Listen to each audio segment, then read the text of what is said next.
Karon mga ka-idol manantog ko aglubot pa. Adi ara siya. Yo karon mga ka-idol, ato ni hugasan. Para limpyo siya.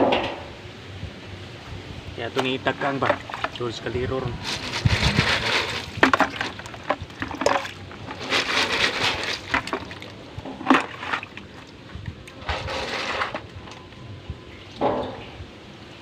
Sayang kayong usa.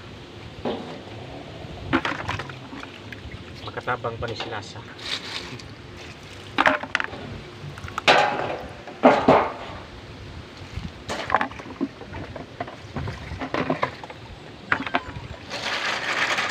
Okay.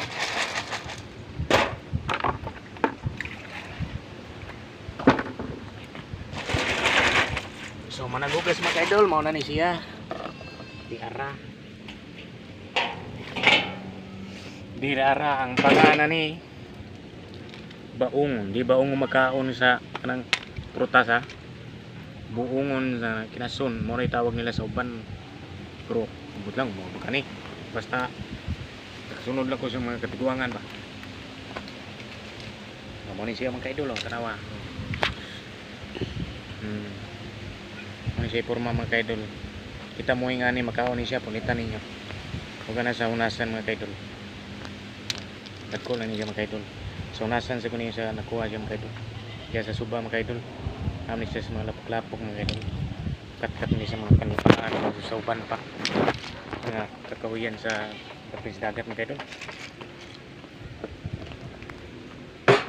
So karon ato nang isuod mga idol.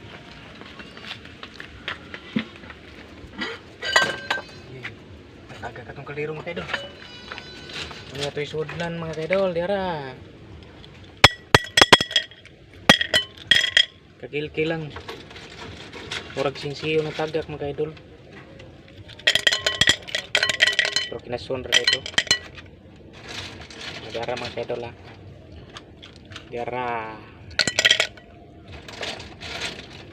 Ito siyang sabon mga idol. Lami kayo yung sabon ni.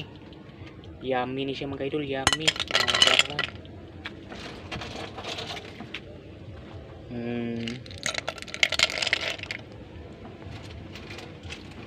Bayopay sa mga idol oh. Kami ni kuan mga idol, tunuan. Tunuan ba? Gataan mga idol sa Tagalog pa. Gataan. So karon mga idol, ari na sa ta sa abuhan, kay galing tagkayo. O siyempre, magasan sa tani siyang tako ba.